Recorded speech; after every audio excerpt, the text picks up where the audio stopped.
배나영의 보이스 플러스. 중학교 1학년 때였던가요? 학교에서 집으로 오는 길에 자주 들르던 서점이 있었어요. 당시에는 문고본을 한 권씩 사보던 시절이었는데요.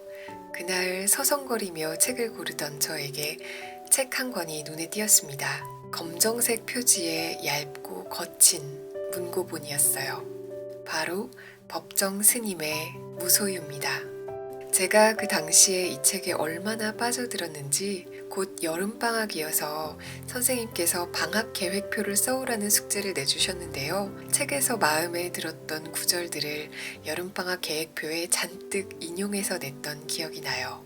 열심히 공부해야 할 학생이 방학 계획표에 공술의 공수거, 무소유 이런 단어들만 잔뜩 나열했다고 생각해 보세요. 담임 선생님께서 굉장히 어이없는 표정으로 너 이거 다 알고 쓴 말이냐 하고 물어보셨어요.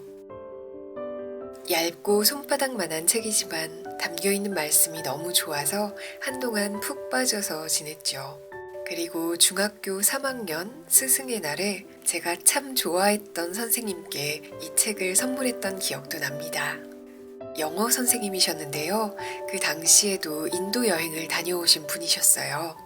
언젠가 수업 시간에 동생이 인도 여행을 다녀와서 찍었다는 인물 사진들을 보여주셨는데 그 사진이 얼마나 강렬했던지 콘트라스트가 굉장히 강했던 그 사진의 인상이 아직도 선명하게 떠올라요. 이 책을 혹시 읽으셨을지 어떨지 몰라서 선생님께 책을 선물하는 일이 참 조심스러웠는데요. 너무나 기쁘게 받아주셔서 제가 더 행복했던 기억으로 남아있어요. 이경희 선생님, 아직 건강하시려나요? 그 후로 저는 서점에서 간간히 스님의 에세이를 만날 때마다 한 권씩 사보곤 했는데요. 제 책장에 있는 스님의 책들을 모아보면 아마 한 칸 정도는 나오지 않을까 싶어요. 법정 스님은 그렇게 저의 질풍노도 사춘기 시절에 슬며시 꽃잎을 어루만지는 바람처럼 저에게 스며드셨어요. 그리고 한참 시간이 지난 2010년 3월 11일 음력으로 1월 26일에 열반하셨습니다. 음력으로 지난주 수요일 19일이 10주기였네요. 법정 스님은 평소에 이렇게 당부하셨다고 해요.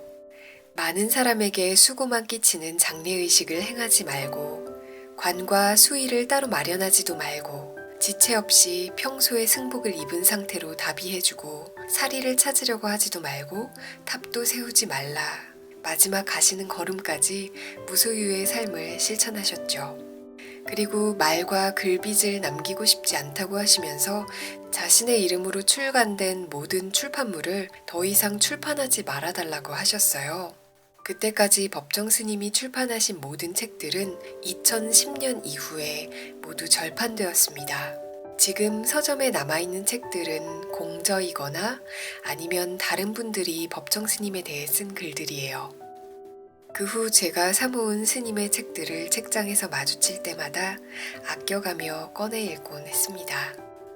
올해 스님이 열반하신 지 10년, 법정 스님의 강좌도 열고 글도 싣고 책도 내던 샘터에서 법정 스님 열반 10주기와 샘터 50주년, 잡지 600호를 기념해서 법정 스님 생전의 강연과 강좌를 요약 발췌하고 몇몇 쓰신 글들을 모아서 스스로 행복하라는 제목으로 엮었습니다.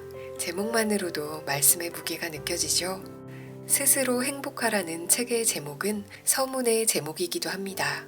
샘터 창간 20주년 기념 강연 어떻게 살 것인가의 내용을 요약 발췌해서 서문으로 실었어요. 나를 찾아가는 것이 가장 행복한 길이고 자연스럽게 사는 길임을 꽃에 빗대어 유려하게 설명해 주십니다. 스스로 행복하라는 법정 스님의 말씀, 조금 더 음미해 보는 시간 가져볼게요. 스스로 행복하라. 글 법정 샘터 1장 행복. 행복이라는 제목의 1장에서는 나답게 사는 일, 내 의지로 내 삶을 재구성하려는 시도가 진정한 행복이 아닐까라고 말씀하세요. 사실 스님은 행복이라고 표현하지 않으셨고요. 고통의 끝으로 인도하는 고통이라고 말씀하셨어요.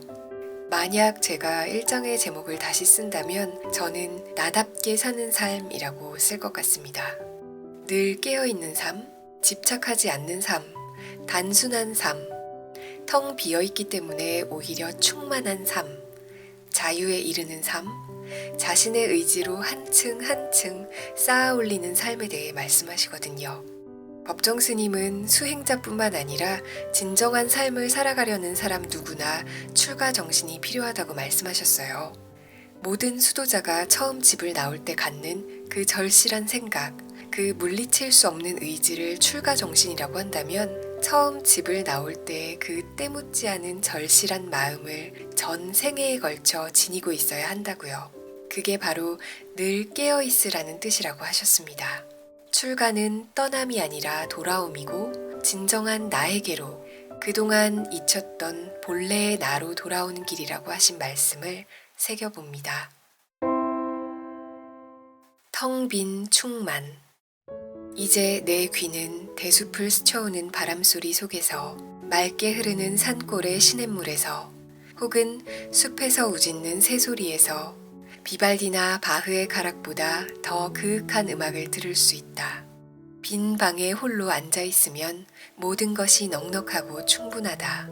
텅 비어있기 때문에 오히려 가득 찼을 때보다도 더 충만하다.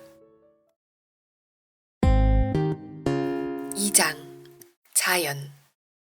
2장을 읽으면 산골 오두막에서 혼자 기거하시면서 부지런히 움직이시는 스님의 모습이 떠올라요.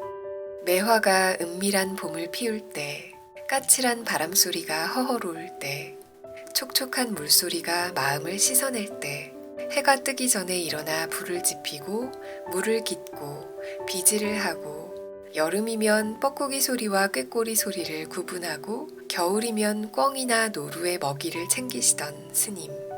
산속의 한가와 고요와 맑음을 누리기 위해 더욱 바지런히 몸을 놀리시다가 달이 뜨면 달맞이를 하시던 스님. 스님은 사람의 마음도 자연을 가까이 하면 한없이 아름답고 신비로워질 것이라고 말씀하셨죠. 행복의 척도는 필요한 것을 얼마나 많이 가지고 있느냐가 아니라 없어도 좋을 불필요한 것으로부터 얼마만큼 홀가분해지느냐에 있다고도 하셨어요. 이 장을 읽고 정말 법정 스님처럼 자연 속에서 한동안 침잠하고 싶다는 생각이 들었습니다. 살아가는 데는 그렇게 많은 것이 필요 없다는 걸 깨닫고 욕심을 버리고 가진 걸 비우고 그리고 나면 좀 더 맑고 향기롭게 사라지지 않을까 싶습니다. 앞으로는 제 주위의 소리에 조금 더 귀를 기울여 봐야겠어요. 숲속의 이야기.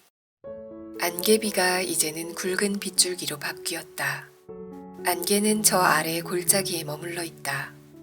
이런 빛 속에서도 태산목에는 꽃 한 송이가 새로 피어났다. 내 눈에는 나무에 피는 꽃 중에서 이 태산목꽃이 가장 정결하고 기품이 있고 좋은 향기를 지닌 것 같다. 꽃잎파리 하나가 꽃술을 우산처럼 받쳐들고 있는 걸 볼 때마다 생명의 신비 앞에 숙연해진다. 일단 피어나기로 작정한 이상 비가 오거나 바람이 불지라도 피고야 마는 꽃의 생태에서 게으른 사람들은 배울 것이 많다. 3장 책. 책을 주제로 한 3장에서는 스님이 좋아하시던 책 이야기들이 나옵니다. 스님은 어린 왕자를 참 좋아하셨어요. 어린 왕자를 처음으로 소개해준 벗은 그 한 가지 사실만으로도 한평생 잊을 수 없는 고마운 벗이라고 하셨지요. 그 후에 가까운 친지들에게 어린 왕자를 아마 30권도 넘게 사주셨다고 해요. 누가 만약에 한두 권의 책을 선택하라면 화엄경과 함께 어린 왕자를 고르겠다고 하실 정도였어요. 어린 왕자의 목소리는 들을수록 새로운 영원한 영혼의 모음이다 라고 말씀하셨죠. 그리스인 조르바는 단정하신 스님이 좋아하실 캐릭터일까 궁금했는데요. 태풍이 와서 밥도 건너뛰고 밥 대신 조르바를 홀린 듯이 먹으면서 배고픈 줄을 모르셨다고 해요. 그러면서 조르바의 질문에 대해 이렇게 답하십니다. 우리가 읽고 쓰고자 하는 뜻은 과연 어디에 있는가? 어디서 와서 어디로 가는지 삶의 본질과 이어지지 않으면 우리는 한낱 종이벌레에 불과하다. 스님의 말씀에 저의 책 읽기를 또 한 번 돌아봅니다. 종이벌레가 되지 않으려면 삶의 본질과 이어지는 독서, 삶으로 실천하는 독서를 해야겠다고 다짐합니다. 소리 없는 소리. 홀로 있으면 비로소 내 귀가 열리기 때문에 무엇인가를 듣는다. 새소리를 듣고 바람 소리를 듣고 토끼나 노루가 푸석거리면서 지나가는 소리를 듣는다. 꽃 피는 소리를, 시드는 소리를, 지는 소리를, 그리고 때로는 세월이 고개를 넘으면서 한숨 쉬는 소리를 듣는다. 그러므로 듣는다는 것은 곧 내 내면의 뜰을 들여다보는 일이다. 4장 나눔. 나눔을 주제로 한 4장에서는 나누어 가질 때 인간이 된다고 말씀하십니다. 원칙적으로 자기 것이란 있을 수 없으니 나누어 가져야 한다는 말씀이죠.